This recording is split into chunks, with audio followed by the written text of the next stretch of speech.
Ladies and gentlemen, good day and welcome to the Q4 and FY21 earnings conference call of NGL Finechem Limited. As a reminder, all participant lines will be in the listen-only mode, and there will be an opportunity for you to ask questions after the presentation concludes.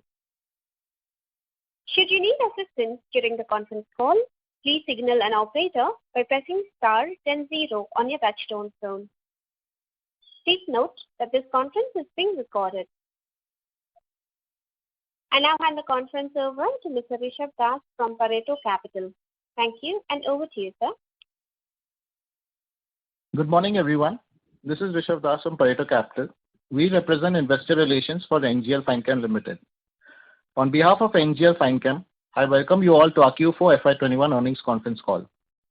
I have with me from the management, Mr. Rahul Nachane, Managing Director, Mr. Rajesh Rawande, Whole-Time Director and CFO, and Ms. Pallavi Pednekar, Company Secretary.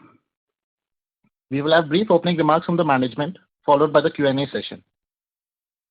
Please note that certain statements made during this call may be forward-looking in nature. Such forward-looking statements are subject to certain risks and uncertainties that could cause our actual results or projections to differ materially from those statements. NGL Finechem Limited will not be in any way responsible for any action taken based on such statements and undertakes no obligation to publicly update these forward-looking statements to reflect subsequent events or circumstances. I will now hand over the call to Mr. Rahul Nachane for his opening remarks. Over to you, sir. Good morning, all of you. Thank you for joining us on this call. I hope that all of you and your families are safe and well in these difficult times. I will open the call with a few remarks on our performance and strategy going ahead. We are pleased with the performance of our company during this challenging year, where the entire organization has taken wide efforts to ramp up our manufacturing and capitalizing on the demand front. Consolidated sales for the quarter ended 31st March 2021 have been the highest at 72 crores as against 35 crores for the same quarter last year. EBITDA stood at 21 crores with a margin of 29%, and we recorded a net profit of 14 crores with a margin of 19%. Consolidated sales for the year ended 31st March 2021 were 258 crores as against 152 crores for the last year, representing a growth of 70% year-on-year. Our full year EBITDA stood at 80 crores with a margin of 31%. The margin expansion witnessed during the year was on account of significant operating leverage as we scaled up and favorable raw material prices which prevailed during the last year. Profit for the year was 57 crores as against 8 crores last year with a margin of 22%. We experienced significant growth in all our business segments driven by increasing market share in all our products. We successfully ramped up a new capacity in line with the strong demand, with all our facilities running at nearly full utilization levels of over 90%. To continue maintaining our market position and tapping into increasing opportunities, we have planned to invest 20 crores in our subsidiary Macrotech to expand capacities for intermediate manufacturing. Additionally, we have plans to increase outsourced production to 15% and continue process improvements and debottlenecking efforts to increase volumes. Going ahead, we will be doing a greenfield expansion at Tarapur, where we have already acquired land and have the necessary approvals in place to build a new facility with an estimated capex of 80 crores to bring about a close to 50% capacity increase. We expect to commission and start production by the end of FY23. We are today a net debt-free company and will continue to invest in strengthening our financial base and maintaining our market leadership position by remaining cost competitive, reliable, and offer high-quality solutions to our customers. This is all from my side now. We can open the floor for discussion. Thank you very much. We will now begin the question and answer session. Anyone who wishes to ask a question may press star and 1 on the touchtone telephone. If you wish to remove yourself from the question queue, you may press star and 2. Participants are requested to use handsets while asking a question. Ladies and gentlemen, we will wait for a moment while the question queue assembles.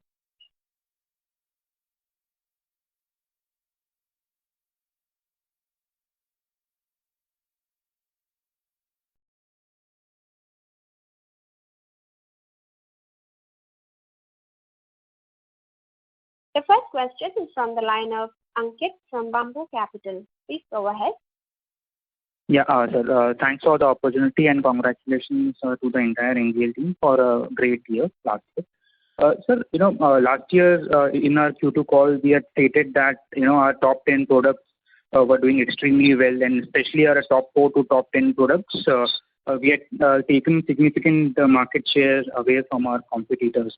And they were facing some challenges on ramping up, and we were providing our customers with good price and reliable supply. So how, given how the situation is currently, how have our competition reacted now, and are we still able to retain market share in those top 20 products? And how do you see growth for this top 10 products of ours for FY22 and FY23?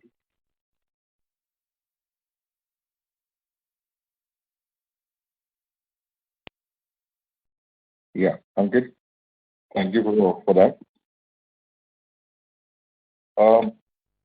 We did take away quite a bit of market share from our competitors during the last year. And we have been successful that we have been able to retain this the market share which we have gained over this last 1 year. I don't anticipate any problems in holding on to whatever gains we have made during this period. In fact, we are looking forward to at least a 20% growth in our top 10 products even during the current year. Okay. And sir, how are the remaining 8 products, the 11 to 18 products that we do, how are they doing, and what are the plans to commercialize the new 4 products that we had developed? And last year, because of those demands from our existing 18 products, we are not manufacturing those 4 products in a big way. If you can throw some light on that. So our growth has been very wide based during the last 1 year. Our top 3 products used to contribute 47% of our sales during FY20. Today they contribute only 40% of sales. So we see such decreasing trend contribution from the top 5 also and the top 10 also, which means that our other products are growing at a much larger pace than these mature products. So we see a pretty good growth coming up as our market share even in these others it is going up. So we see a overall well-rounded growth coming up for us. Sure. And any plans to commercialize those 4 new products in a big way this year, or are we still facing capacity constraints? No, we have already started manufacturing those products. So those are now part of our regular lineup. And we will keep on ramping up capacity as we are able to penetrate the market better. Okay. We don't consider them as new products anymore. They are now all within the system. Okay. So they are also ramping up, in a good pace now. Yes. Okay. And sir, if you can throw some light on the capex plan, primarily the debottlenecking at the existing API plants and expansion at Macrotech, as well as the new greenfield expansion. So post the brownfield expansion at Macrotech and debottlenecking at existing API plants, how much top line can we reach, and our plans for future greenfield expansion, if you can throw some light on that. So we are investing close to about 100 crores in the next 2.5 years, of which 20 crores is in Macrotech and 80 crores will be at our new greenfield site in Tarapur. The typical capital asset ratio, turnover ratio we see in this industry is about 2 to 2.5:1. Okay. So we expect to attain a similar kind of a turnover from our investment. Sure. So post this expansion at Macrotech and debottlenecking at existing API plants, we can touch 325 to 350 crore of revenue on an annual basis. Plus, we will have to also increase our outsourcing simultaneously. But yes, that should be good enough to help us get there. Yeah. Okay.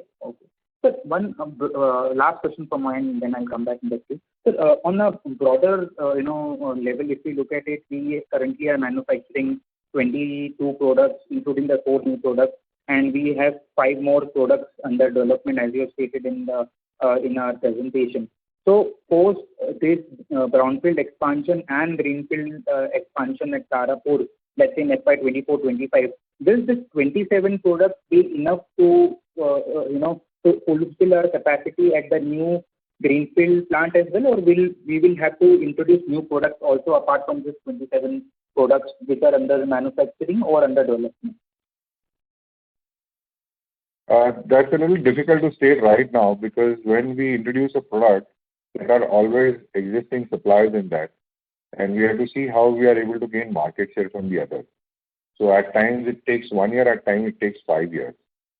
So how long, or how quickly we are able to fill in the capacity in our own plants by increasing demand is something which we have to see as we go. Sure. Okay.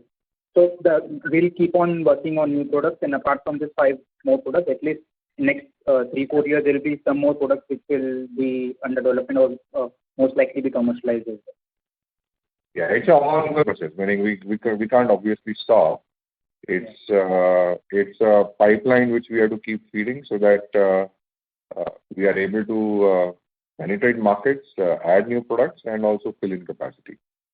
Okay. And this new 5 products which are under development also have a similar size of our existing molecules that we manufacture with, let's say, 550-100 crore now. So these are bigger molecules. No. Some are smaller molecules, some are decent size. So it's a mixture. So it's one really can't. I can't give you those numbers of what the market size is for each of those products, but it will keep pace with the rate at which we are growing. Sure. Okay. Thank you so much. I'll come back. Thank you. You can take the next question. Yes. The next question is from the line of Ayush Mittal from MAPL Value Investing Fund. Please go ahead. Good morning, sir. Good morning. First of all, sir, sincere congratulations and appreciation for the management for a wonderful performance. Having been invested for 5-7 years now, I can really appreciate the work that the company has done. My questions are that given the change in the financials and the kind of cash flows that we are generating today, we are at a very different size than what we were 2-3 years back. So it's obvious that our ambition and future growth plans should change, and it's great to see that you're going to invest almost 100 crore over the next 2 years. So one key area for us is the R&D part. Can you share what more are we doing on this front, and what kind of plans do you have on the pipeline going forward? Yes, I thank you for your confidence in our company for the last so many years. In the R&D, we have got today a team of close to about 28 people working in Mumbai and Tarapur. And over the next 2 years, we will expand our R&D team also further. In fact, at Macron, we are setting up a separate R&D cell for just developing and improving manufacturing of all our intermediates. So it's a continuous process for us, and we will keep on investing in R&D because that's how we look at the future. But if I see the kind of spend and the number of additions of molecules that we used to do in earlier years, while what we see today, we see the addition of molecules is much lesser as compared in past, while the company has grown quite a lot. Any thoughts on that? Well, the demand for existing products was growing quite a bit. Now, if we are putting in new products, there is a lot of effort which goes into developing that also, because in terms of production, it's completely a new process for us. And why give up existing opportunities just because use the new product capacities for and leave existing opportunity out? So we prefer to avail of opportunities which are in the market as of now, rather than just bank on the new products. Okay. But you would plan to increase the product portfolio, because if we have to grow further, we need to have them from before, and then only we can harness them in coming years. As I said earlier also, it's a continuous process. So Okay. R&D is a continuous process. Introducing products in the plant is a continuous process. Getting these products into the market, getting market share, getting customers for that, it's an online process for every product for us. Okay. Okay. So my second question is, when we go 3 years back, then also the kind of top 3-5 products, in those we had a high market share globally. Today also we have a very high market share, and our market share has improved. So does this mean that the market size of these products has grown a lot? Or what has really happened to, like, the kind of growth that we are seeing is pretty high while we had a very high market share? So can you share more as to what has happened to our key products? And do these have enough growth opportunity for us to grow further from the same basket? We have seen that the market share for the top 10 products which we have got, the market size itself has gone up in double-digit numbers in the last 1 year. Okay. And we see the same strong growth happening in the current year also. Okay. So it's helping us in 2 ways. Number one, the market size has gone up. And number two, our share in that particular market has also gone up, which is why we are able to record much higher growth numbers. Okay. Okay. And is it also that we have been able to expand the geographies and customers, or is it the same customers and geographies that are driving this growth? No, we are selling to over 45 countries now and to over 400 customers. So probably 3 years ago, we had probably around 250 customers. So there is a lot of customer acquisition also which has taken place in the last 3 years. Okay. Okay. Great, sir. Sir, I also have a suggestion that I think, given the stock price, we should definitely consider a bonus or stock split, and also a listing on NSE. I hope the management can consider that part, and that will be helpful. We will definitely consider that. Yeah. Thank you. I'll come back in that case.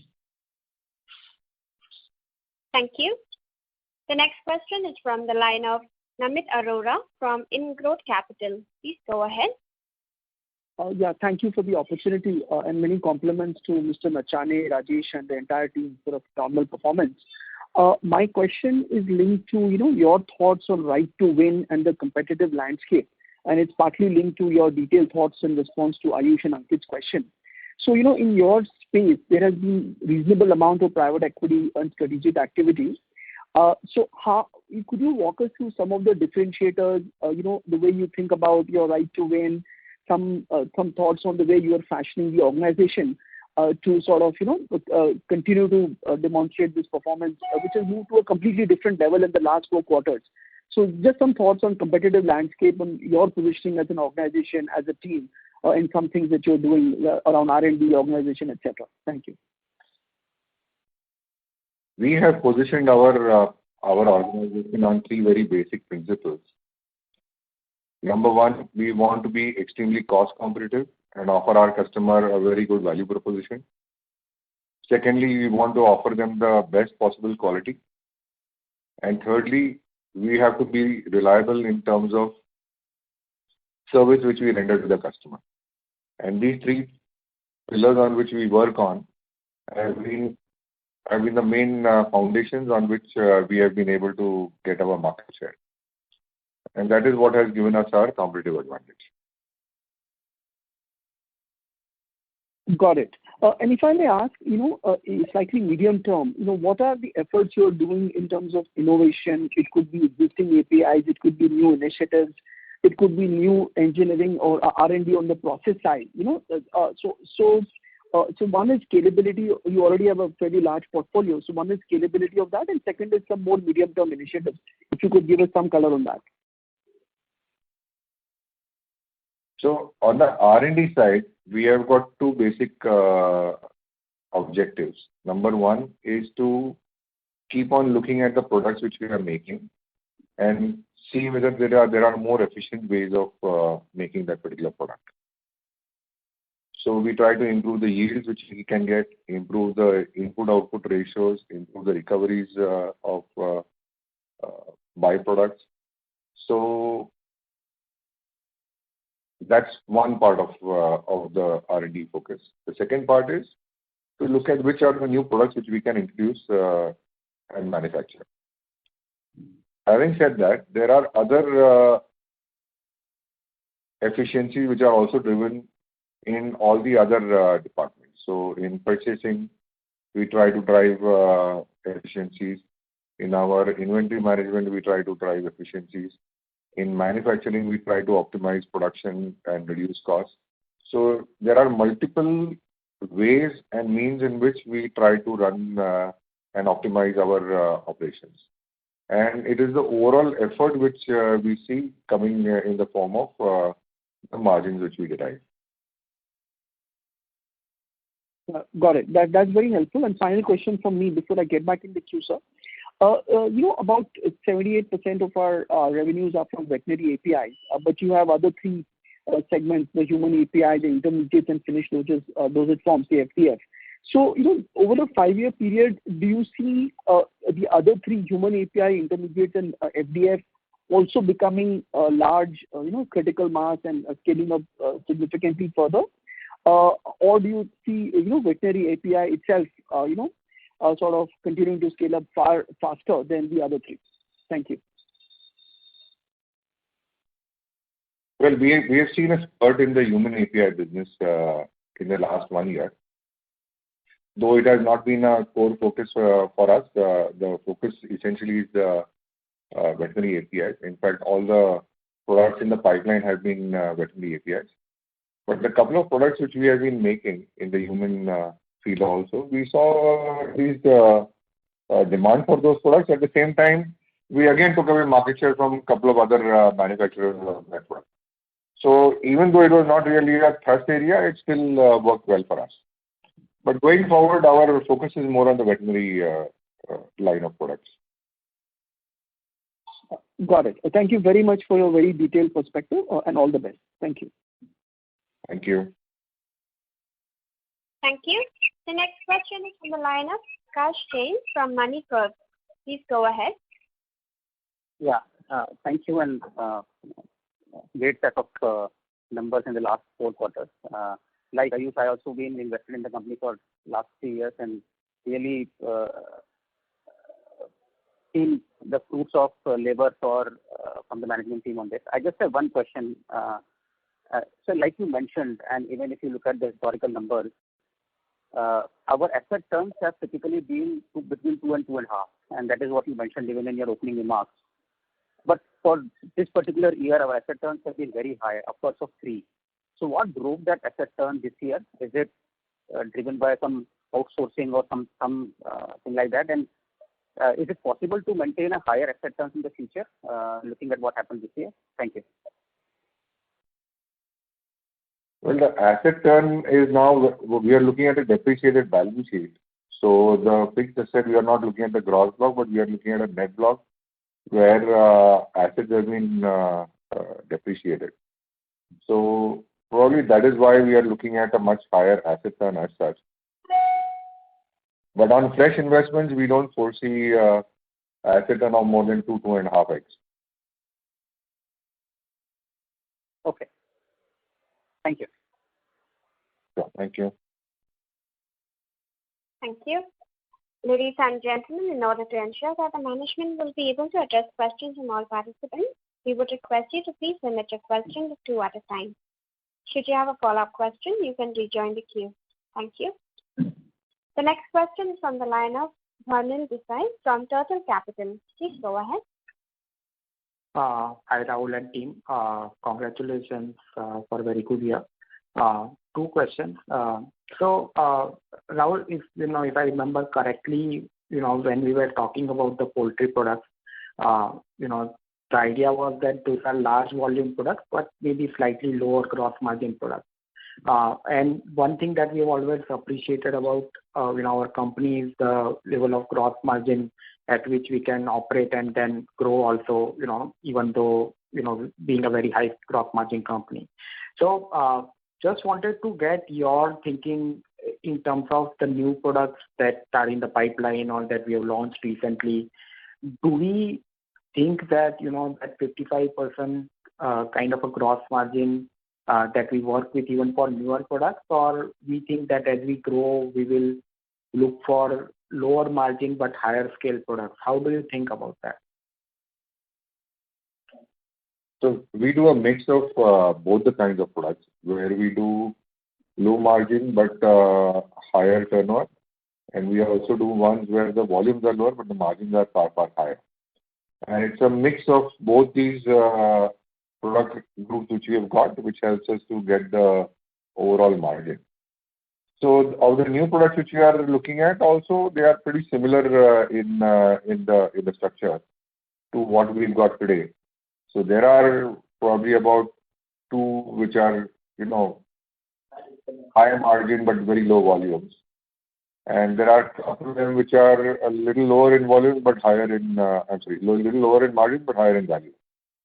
So it's a mixture, and we don't see a drastic change from the existing product mix going forward. Okay. Got it. And second question, Rahul, in all our interaction, one thing, which we got, and correct me if I'm wrong, is that we were not too keen on outsourcing, right? I mean, we were doing all the steps, 6, 7, 8 steps processes ourselves. So, now we are saying that, we will increase the outsourcing percentage.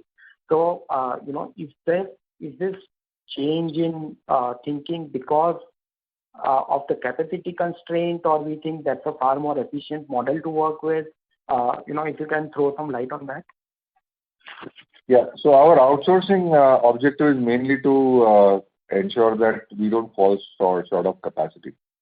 So we still think insourcing is overall a better strategy, because that's the way you safeguard margins as well as technology. But having said that, there are opportunities out in the market, and we shouldn't be losing those just because we don't have adequate capacities ourselves. So that's the reason why we will outsource. Okay. So natural corollary to that is that as capacity comes on stream, that whatever outsourcing has been done will be insourced eventually, right? That's the right way to think? I don't think so, because the objective will be then from incremental capacity get incremental turnover. So probably the outsourcing which we do will stay. At the same time, our partners to whom we will outsource, they are putting in investments specifically for us. So it would be unfair if we sort of turn around after a few months and say that, look, okay, we got our own plants now, so we will not be doing it. So we are looking at it as a more long-term association. Okay. And last question, Rahul, is that this Macrotech, our understanding was that largely we had acquired and all the consumption was for internal purposes. Now we are putting up a 20 crore capex. So again, the idea remains the same, that to free up the capacity within our NGL, manufacturing sites, or that we will also be looking out to sell intermediates outside of NGL.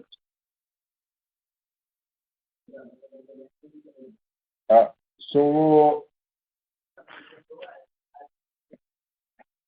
we look at Macrotech as part of NGL itself.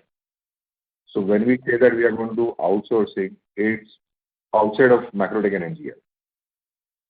Right. And probably in a few months' time, we might probably even merge Macrotech into NGL rather than carrying it as a subsidiary. So it's a 100% subsidiary, just like any other plant for NGL. Right. Just the fact that it's a separate legal entity right now. Mm-hmm. Okay, great. Thanks a lot, Rahul. Very useful, and all the best. Sure. Thank you. Thank you. Request participants to please limit your question to 2 at a time. The next question is from the line of Sachin Kasera from Swan Investments. Please go ahead. Yeah, congrats to the management for an excellent year. My question was, you have mentioned that one of the reasons of the better performance has been gain in market share and introduction of new products. So where are we in terms of the market share? Is it that there is still significant opportunity for us to gain market share in some of these products? And secondly, what is driving these market share gains? Can you repeat the last part? I did not understand that. I'm saying, what is driving these market share gains? What is the key reason for market share gains?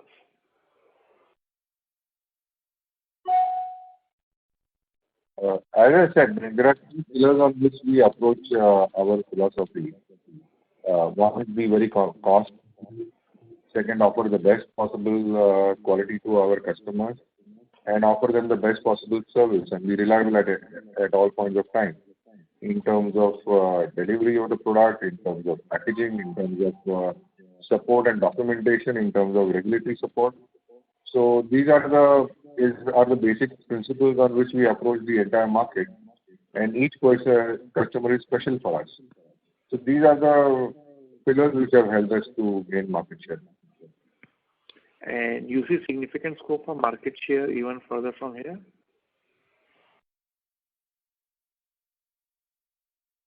So it continues. Even today, we do see some favorable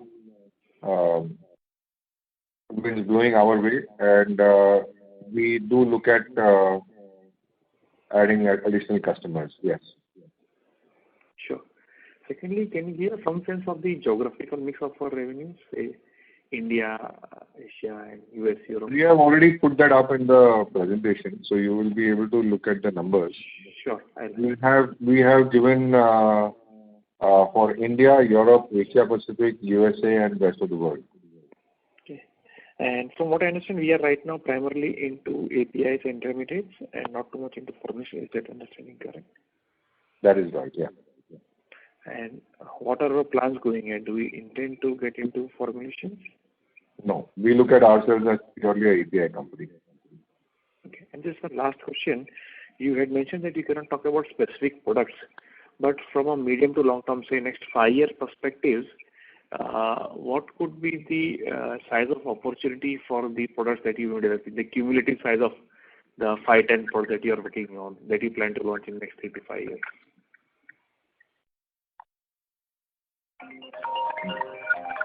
I am afraid I cannot give you guidance in terms of numbers, but we see strong growth happening on all our existing products right now. And plus, as and when we keep adding new products, we will see growth coming in from there. So for us, growth comes in various ways. Number one, it comes from getting market share from competitors. It comes from the natural growth which we see in each product group. It comes from entering new geographies which we were not present in. It comes from better penetration of each geography by acquiring new customers.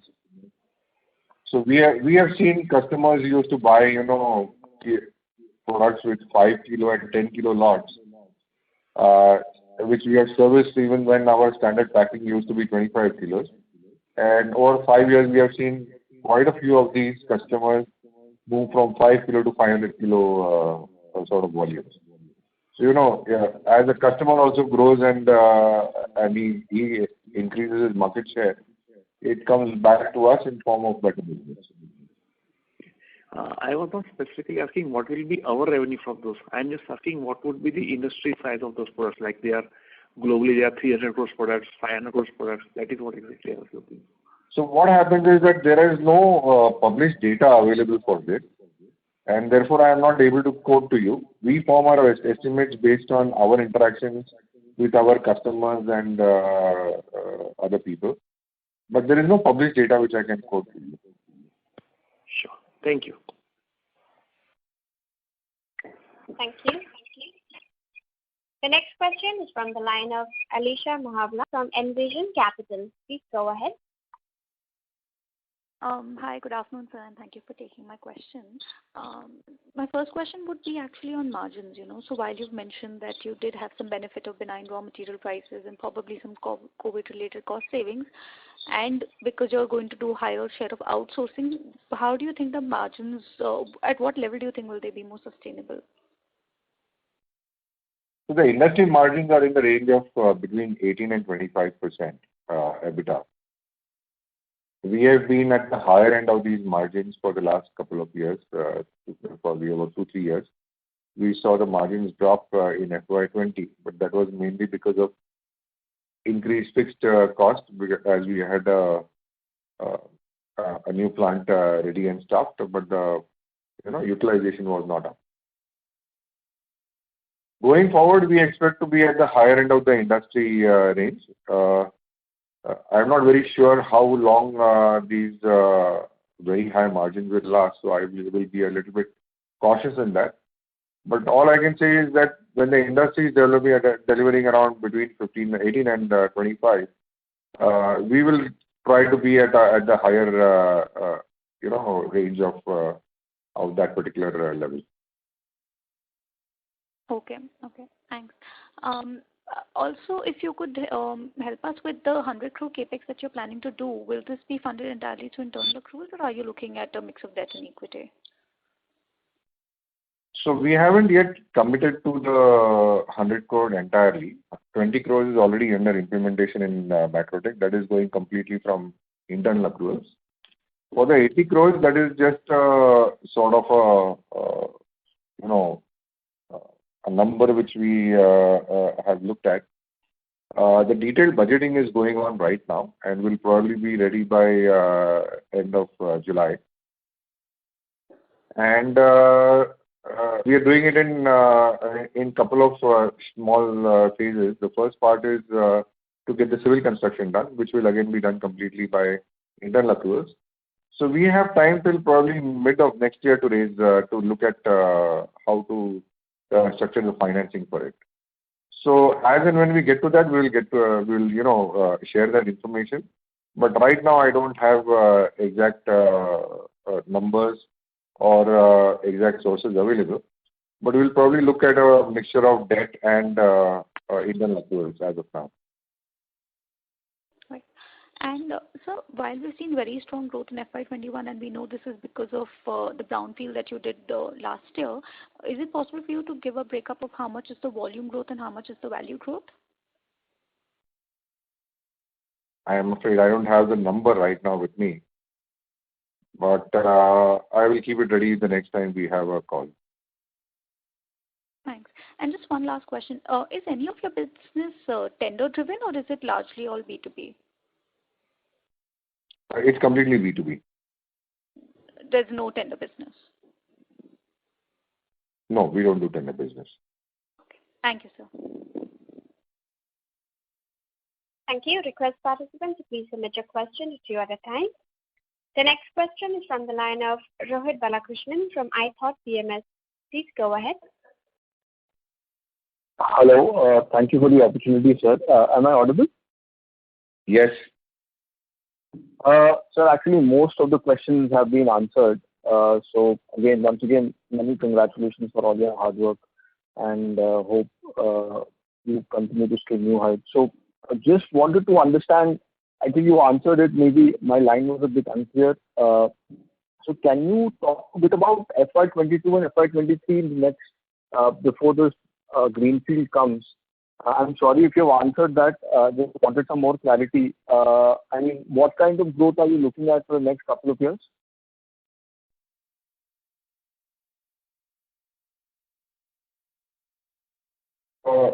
Well, on the lower end, the growth will be in the range of probably about 15%, and on the upper end, probably around 25%.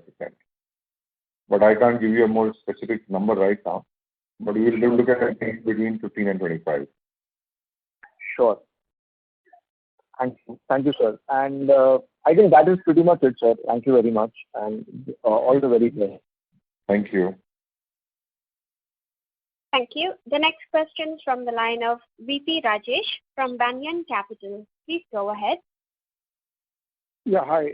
Thanks for the opportunity, and congratulations for a good set of numbers. My question was in response to Sachin's question. You were describing that the market share has been going up for a variety of reasons. But I was just wondering what happened last year, that either some competitor went out or something materially changed, which resulted in such. Is it sustainable? Well, the pharma industry is a little bit more complex, and the churn in customers does not happen very easily. So we do believe that the customers we have acquired will remain with us going forward, and it's not a temporary increase in market share. And specifically, what led to the win in the new customer accounts? Was it your pricing, quality, or some customer or some competitor discontinuing? If you can just give more color on that. I think quite a few competitors faced logistical problems in the first quarter going forward till the mid of second quarter last year due to COVID. And they were probably not able to cope up as well as we did during that period. I see. And are these competitors smaller than us, or they are, in case of the veterinary industry, from what I understand, it's a very consolidated and large players, but there are some smaller companies also. So were you gaining market share from larger competitors or the smaller guys? It's a mix of both. There are some which we have gained from the larger companies. There are some where we have gained at the cost of the smaller ones. So it's both ways. Okay, great. Thank you, and again, congratulations and all the best. Sure. Thank you. Thank you. The next question is from the line of Dhaval Shah from Girik Capital. Please go ahead. Hello. Yeah. Yes, sir, I have a couple of questions. So first one would be on the outsourcing part when you mentioned. So what is the thought process behind the outsourcing? You mentioned you don't want to lose on the business. But then how our technology is protected, and which in which category of product would you be outsourcing? Yes, just want to understand, and in spite of outsourcing, if you are making such great margins, and then in the future you want to do a higher outsourcing of the total revenue, then it will become you'll have a much better margins going forward. So just want to understand from that perspective. Yeah. So as currently, we don't outsource much actually. We outsource barely between 3 and 5% of our manufacturing.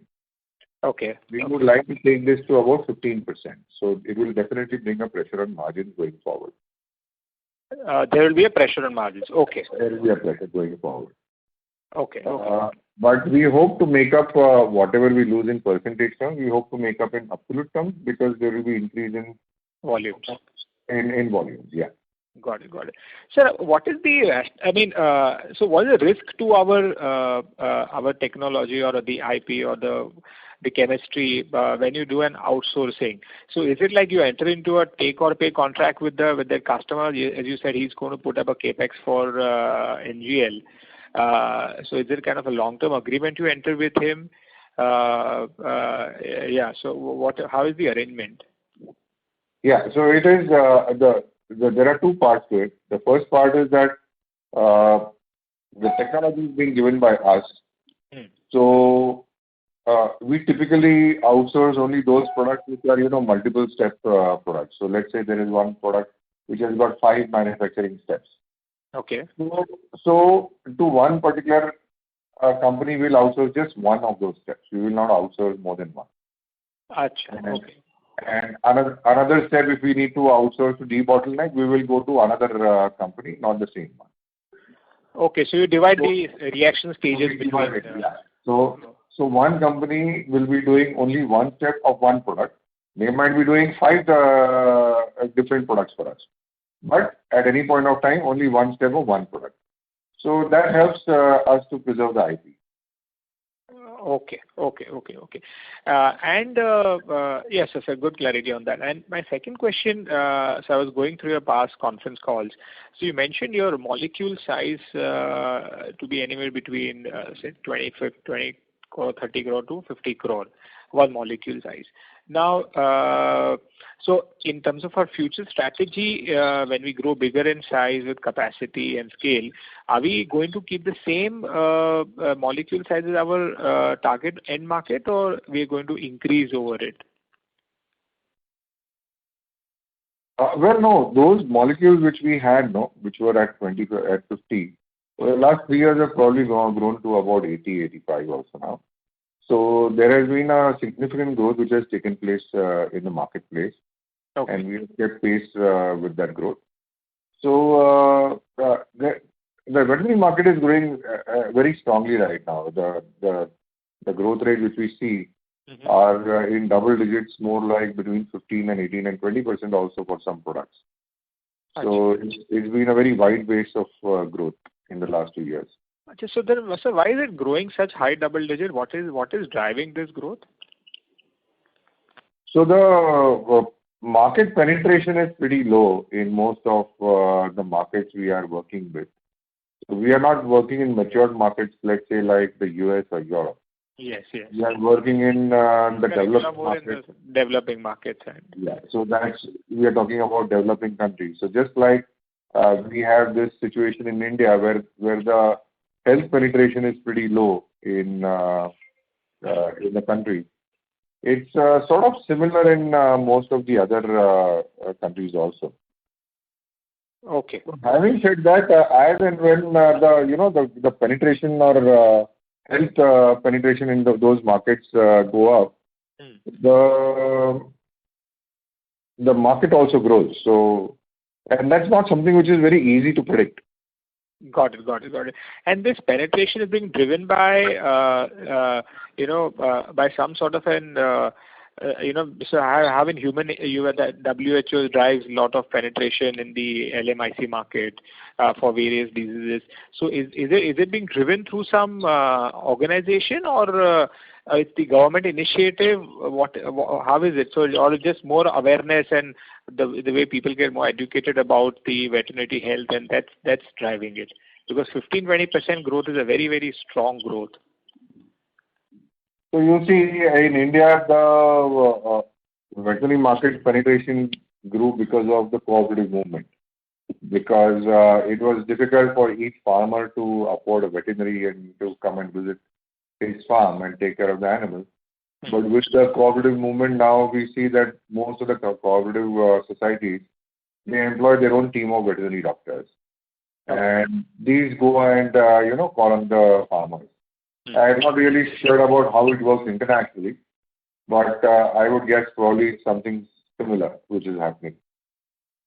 Got it. Very interesting, sir. And so, great, sir. So just coming back to the margin question, this is my last question. So when you say in percentage terms there will be some pressure, so any broad range would you like to guide investors, say over till the time your greenfield, once your greenfield capex goes live, so what sort of margin should we assume for our company? As I said, the industry delivers between 18 and 25%. We should be at the higher range of that particular range. Okay. So I'm not sure how long we can continue driving, above industry average, above the industry average. Okay. And in this quarter, there was no one-time gain in terms of any price increase of the end product. It was all normal scenario. Well, this year has been very favorable because a lot of expenditure got postponed because of the COVID logistical problems. No contractors were available for close to the first 2 quarters. So a lot of our regular expenditure also had to be postponed. At the same time, commodity prices reached an all-time low by, I think, July or so. So, for example, oil hit something like $32 around. True. And now oil is back to 272. Yeah. So my trying to understand the fourth quarter, like we did 29% EBITDA. So was there some sort of a very favorable pricing for our end product, which expanded our gross margin along with operating leverage? Quarter to quarter, it can also vary because of product mix change. So if in that particular quarter, there is a larger consignment of one particular higher margin product, it sort of jumps at that. It's not really, maintainable as a quarter on quarter. It's better to sort of look at it more on a half-yearly or a yearly basis. Got it. Okay. So great, sir. Thank you, and I'll come back in the queue. Thank you, sir. Thank you. Thank you. We would request participants to please limit your question to one at a time. two at a time. The next question is from the line of H.S. Lakhani from Unifi Capital. Please go ahead. Yeah, congratulations, sir, for an excellent set of results. Most of my queries are answered. Just a short one that you mentioned operating leverage in your opening remarks, and I see that your fixed expenses are in the 75-80 crore range, and it's been growing, so it grew 12% or 11% YOY. I'm presuming the same benefits of operating leverage will keep playing out in the years to come as your capacities come on stream. Is that understanding correct? Well, see, it takes time for the capacity to kick in when we make a capex. For the entire capacity to get used, it takes a little while. So something similar happened in FY20, where the capacity was commissioned, but we were doing the validation batches and the trials for different products. The benefits of that came on to us in 2021. So going forward, we can see probably a couple of maybe an anomaly here or there where there is a larger capacity which we have created, but the capacity utilization in that plant might be only something like 20 or 30% for that particular year, in which case we see a higher fixed asset cost, which will depress our margins. But again, in the following years, as the utilization goes up, it will again reflect better results. So there is a possibility of a little bit of up down happening in those times. Fair enough. And sir, what is your suggested band for the gross margins? You said that raw material prices were benign. So do you expect gross margins to be at the higher end of or higher than 55% consistently, or 55 is what you would sort of work with? Well, our raw material cost as a percentage of sales is in the range of about 40%. Okay. Typically, the range which we have worked with is between 8 and 45. And that has varied on two factors. Number one, the product mix for that particular year or quarter. And number two, how the price have moved. So this year we saw it at the lowest end, it was at about 39.2 as against 45. Or let's say even 42, 43 as an average. So there was definitely a 3 to 4% kick in margins because of better raw material prices, basically low chemical prices. Got it. And so we have seen prices have started hardening from Feb this year. Some of them have gone up almost 50% as compared to the low of last year. Got it, sir. That's very helpful. And sir, how quickly are we able to pass on these raw material price increases that take place? Pricing is fairly inelastic because when the prices go down, we are able to keep that to ourselves. At the same time, prices when they go up, we are not able to pass it on to customers unless the price increase is significant. In which case, whenever we see something which affects our material costs are more than 2.5%, that is the time when we start looking at passing it on to customers. Got it, sir. That's very helpful. Thanks a ton. I'll fall back in queue. Sure. Thank you. Thank you. The next question is from the line of Mahesh Agarwal from NV India. Please go ahead. Yeah. So first thing to clarify, the name is Manish Agarwal. So please rectify while we record the call for publication at the exchanges. And congratulations, sir, for significant and very fantabulous set of numbers we posted for FY21.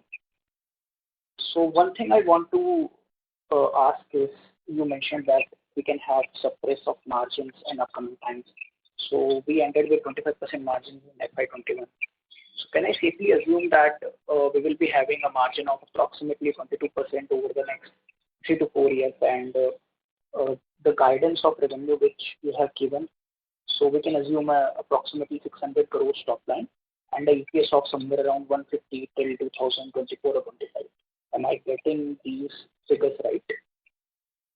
Mr. Agarwal, unfortunately, we will not give you guidance on margins as such, because there are too many macroeconomic factors which have an impact. So we will limit our statements to more qualitative issues. Okay, so we can expect 22% or 21% margin as a consistent over the next 5 years, right? Minimum to be. I again would say, we will not commit ourselves to margins. I am saying the industry margin is in the range of 18 to 23. We always attend to be on the higher band of margins. Okay, and with the new capacities till 2024-25, we are expecting approximately 600 crores sales, right? At consolidated level. The new capacity should give us added sale of close to about 200 to 50 crores from current levels at 100% capacity utilization. So capacity utilization can take up to 4 to 5 years after it is commissioned. Okay, so see, there are two ways of looking at it. One can be a very aggressive approach wherein I say yes, we can fill it within 2 years, but it can also take longer. So you need to look at it both ways. Yeah, that I understood, and that is very nice part of you. So today we are having 250 crores as consolidated sales, and we can assume that in 5 years we are going to double. So 5 years is conservative approach, I think. So we can safely assume our revenue will be somewhere around 500 crores, right, in 5 years. That is what our objective is, yes. Okay. And any risks, sir, in this project regarding execution? Life is full of risks. So yes, there are a lot of risks available. But as far as implementation of the project goes, we have a very strong balance sheet. We don't foresee any problems in raising the money and funding the project, and we don't see any problems in executing the project. So that way, we think the risk is pretty minimal. As far as filling in capacity is concerned, that's a different ballgame altogether. Okay, and my second query would be on the cash flow side, that the cash which we generated for FY21, how we allocated that, and what are our plans for FY22 to allocate those cash? As I said, our capital budgeting is still underway, so we have not, we don't have exact numbers of how we are funding our expansion. So probably at the next call, we will be better placed to answer your question. Okay, sir. And I am very much impressed with the way we are doing business, and I am looking to be invested for next 5 years at least. So as I mentioned, my request would be a total stock split or NSE list. Yeah, sure. It was also suggested earlier by Ayush. So yes, that is something which you have noted. Yes, sir. Thank you so much, sir. Would be very keen to invest for next 5 years at least. Thank you so much. Thank you very much. Yeah. Thank you. The next question is from the line of Shivan MS from JHP Securities. Please go ahead. Good afternoon, sir. So most of my questions have been answered. Just one question was on the 2 plants which were shut down for some time in the last quarter. So if you could give some color on the issues that were at hand which caused this, and the remediation measures which were taken. Yeah. So we were closed on account of certain violations of effluent permissions which were granted to us, which we contested. There were a couple of ones which required some remediation, which we did. And unfortunately, because that we faced closure for between 3 and 4 weeks for 2 of our plants. which sort of affected in the last quarter. We have 4 plants in Tarapur right now, including Macrotech at that site. One of the plants is completely a zero liquid discharge plant, and we are upgrading capacity in that plant to treat effluent from 25 cubic meters a day to 80 cubic meters a day. By doing this, we will have surplus capacity on our effluent plant, so that the entire recycling of effluent goes through very smoothly. At that plant, to take care of the air pollution level issues, we have converted our boiler from fossil fuel, we were using furnace oil, to gas. So it's become a clean fuel plant now. At the other plant in Tarapur, where we have our subsidiary Macrotech, as part of the investment which we are doing, we are also putting in a zero liquid discharge effluent treatment plant over there. So that plant also, by the end of this year, will become a plant with zero discharge of effluent out into the environment. We will be recycling and reusing all the effluent generated over there. So we are putting in a plant for treating 75 cubic meters per day of effluent over there. And the other 2 plants in Tarapur, they are pretty small in nature, and we really don't have the space for putting in any effluent treatment plant over there. So once the Macrotech plant is commissioned, we plan to approach the authorities and ask them to allow us to truck effluent from these plants to Macrotech, because the capacity which we are setting up in Macrotech can take care of Macrotech itself plus these 2 plants. So we hope that by December 2021, all these issues of pollution control will be taken care of. Okay, sir. Okay. Thank you very much for the clarification, and best of luck for the coming quarters. Thank you, Chairman.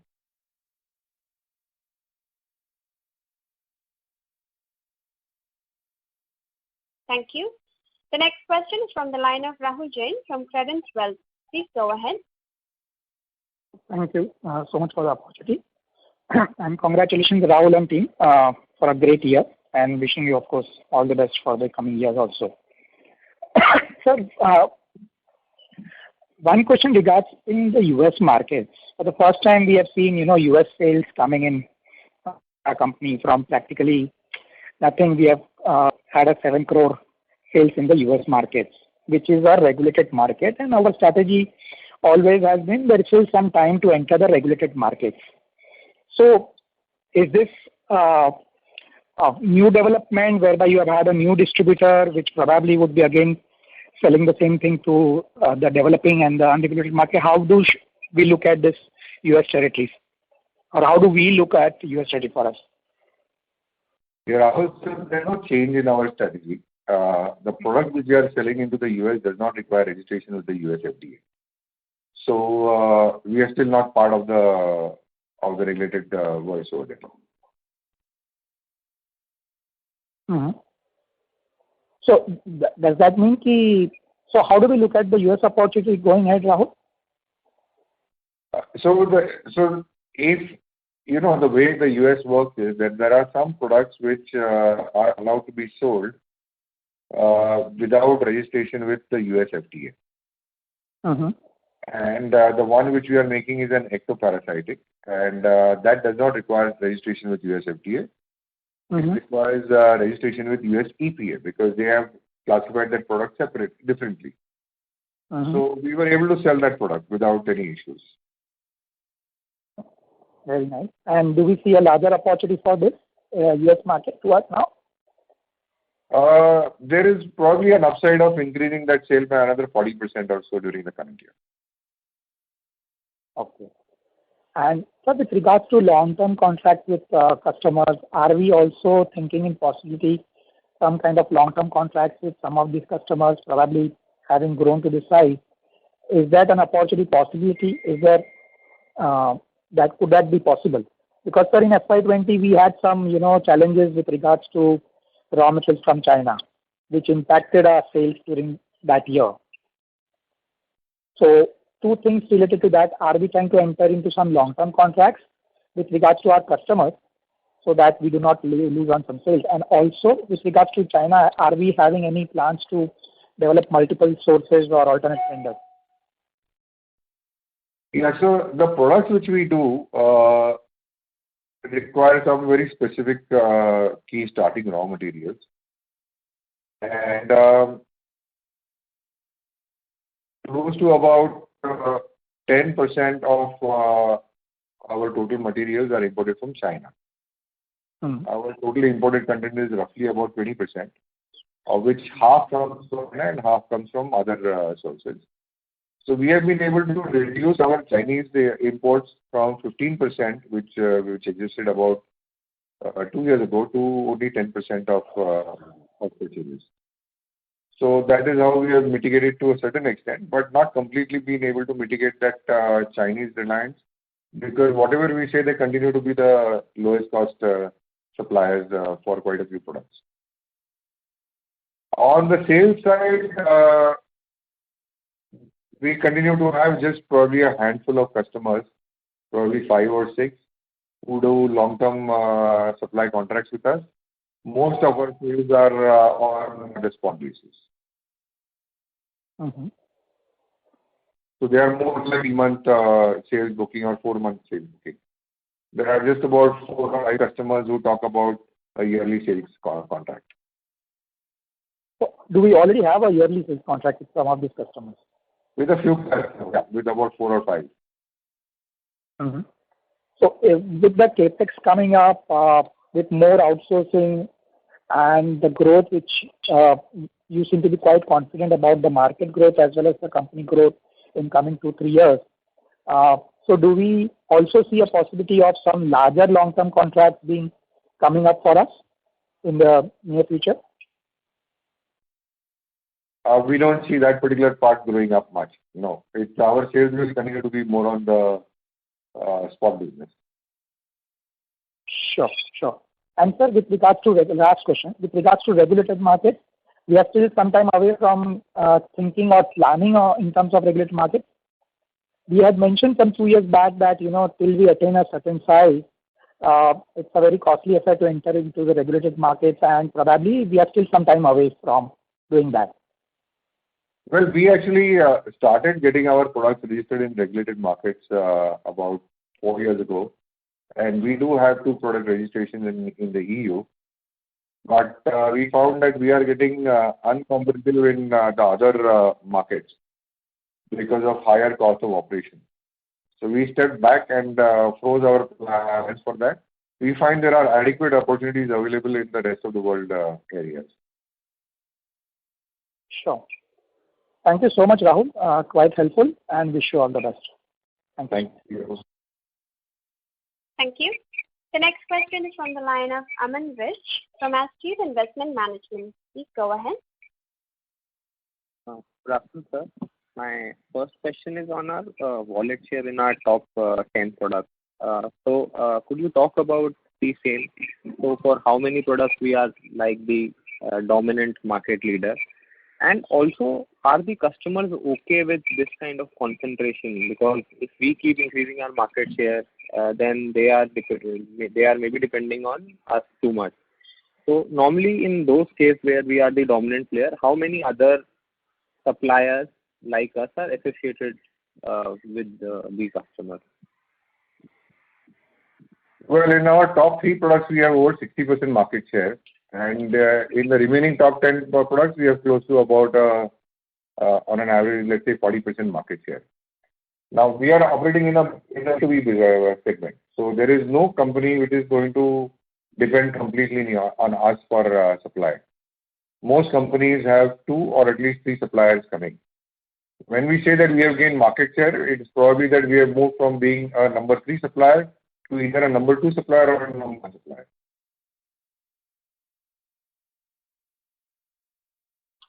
Does that answer your question? Yeah, just one clarification and one more question. So, yeah, on that point only, so say we have become like 60% market share and other two suppliers will be say much lesser. So I'm just talking about that point. Since the market is growing and we are trying to grow faster than the market, then again the concentration with that customer is increasing to us, which is good for us. But then as a customer, could you talk about are they okay with even 70-80% kind of market share to one of the supplier like us? So there is no concentration of customers. Probably about 5 years ago, our top 5 customers contributed to close to about 20% of our sales. I'm sorry, 40% of our sales. Today, the top 5 customers are close to only about 20% of sales. So it helps us to, de-risk by having a larger customer base also. So the growth is not coming from concentration on a particular customer. No, I'm talking in reverse, sir. For a customer, since we are becoming stronger supplier, so that is why, like you are saying, okay, many customers maybe have become from number 3 to number 1. So I was talking in that term. Yeah, but we are not. We are offering them a value proposition. We are offering them a good quality. It's not that we are taking a premium for our products. We are being very cost competitive in our approach towards customers. Sure, sir, that helps. And the second question is on the poultry segment. So, sir, could you talk about your plans in terms of we have launched 2 to 4 products, I think, in that. So, for the next 3 years, what are your plans in this segment? And can we reach the 3-digit number with this 8-10 molecules, or will we require much more? I'm talking of poultry segment specifically. So, right now we have just 2 products in the poultry segment. Both are new. We have started commercial manufacturing only about a year ago, and both are doing quite well. We see good growth coming from them in the next few years. The other products which we are looking at, the new ones, are not really for the poultry segment. They are traditional farm animals. So yes, it's in the future, in the next 2-3 years, we may not probably add many more products in the poultry segment. We'll continue with what we have got. Yeah, and these 2 products, are they in the range of that 25 to 50 crore, or are they in the range of that 80-100 crore? Is the poultry market also growing like we have talked about? That's a much larger market, yeah. That is more like around 80 to 100 crore market segment, yeah. And has it also grown compared to what it was 3 years back, or they are not growing that fast as the other? Poultry is also growing very fast, yes. It's accepted all throughout the world, and it's one of the fastest growing animal products in the world.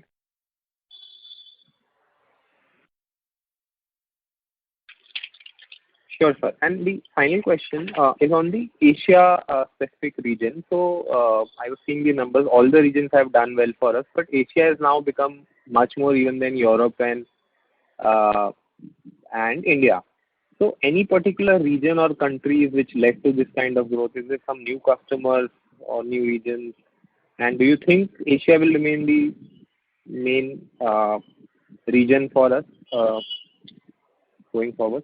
We have covered almost all the countries in Asia now. So we sell to China, Korea, Australia, Vietnam, Thailand, Indonesia, Bangladesh, Pakistan, Turkey, Saudi Arabia, almost all the various countries in Asia now. So, and that is also where the, growth in population is also the highest. So our penetration is improved a lot in Asia. Thank you. I would request Mr. Vich to rejoin the queue. We'll take one last question, which is from the line of Ayush Mittal from MAPL Value Investing Fund. Please go ahead. Sir, thanks for the opportunity. So one thing that we noticed in the numbers is the major improvement in working capital. The debtor days have also come down sharply in last 3-4 years. Any thoughts on this and how maintainable are these? So overall efficiencies, to drive them, we concentrate on inventory management and on receivables management also. We have been fairly successful in reducing our inventory days. So we used to have close to about 150 days inventory probably about 5 years ago. It's now down to about 150. And receivable days are also down from about 105 years ago to more like about 50 currently. So we do think that these levels are maintainable in the coming years. Yeah. Great. Second, like we have seen the issues of pollution in Tarapur for so many other companies. I think every company in that area was impacted. Though we have zero discharge plants, but the new capex is also coming up, which might be a concern for the authorities. Any thoughts on this as a risk for us? We already hold all the permissions for the new capex, and the new capex will also be with a zero discharge plant. Great. So we don't need any further approval on. No further approval required, no. Okay. So third, the existing infrastructure that we have, what kind of investments would we be doing for the debottlenecking or addition of capacity at the existing location? Well, normal capex every year which we undertake is in the range of between 7 and 12 crores. So that's what we can expect as normal. But do we have potential to add more capacity at the existing place, or this will be just debottlenecking? No, debottlenecking. There won't be any new major capacity added. All the 4 locations are filled to the gills right now. Full. That's full. Okay. And so last question is that what will be the key raw material for us wherein we might see any price risk or something? Because I think, is it right that your end selling prices have not increased much for your products and they are stable across the board? Is that a right thing? Yeah. Yeah. So from that perspective, if there's a raw material price increase, any key products that we use or something there where we can get that risk? Well, we have seen prices go up quite a few products as the oil prices go up. So there are quite a few chemicals which are dependent upon oil. So those have gone up by a good 50-60% in the last 1 year. There are 3-4 products where prices have gone up because of shortages or some plants getting closed internationally. So there are some products, so probably about, I would say close to about 15-20 chemicals where we have the price increase going on right now. Okay, and do you plan to pass it on like you said with a lag, or your pricing is largely stable? No, in the short term we can't pass it on. Okay. Great, sir. That's it from my side. Wish you all the very best. Thank you. Ladies and gentlemen, due to time constraints, that was the last question. I now hand the conference over to the management for closing comments.